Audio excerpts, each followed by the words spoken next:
বিশ্বের সর্বপ্রথম কাঠের কোরআন মজিদ তৈরি করেন কে?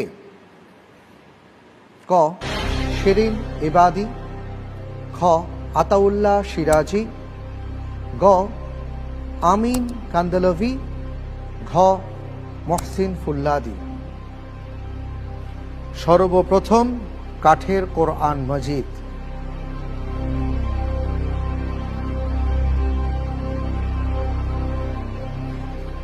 আব্দুর রাজ্জাক ভাই, আপনার বেশি সমস্যা হলে কিন্তু আরো একটা লাইফলাইনে আছে, আপনি ইউজ করতে পারেন এবং সংশয় নিরসন করতে পারেন। পরিবর্তিত প্রশ্ন লাইফলাইন চাচ্ছেন? ভাই আব্দুর রাজ্জাক লাইফলাইনের সহযোগিতা চাচ্ছেন, তাকে পরিবর্তিত প্রশ্ন দেয়া হোক। পরিবর্তিত প্রশ্নের মাধ্যমে ওই প্রশ্নটির উত্তর হবে মহসিন ফুল্লাদি।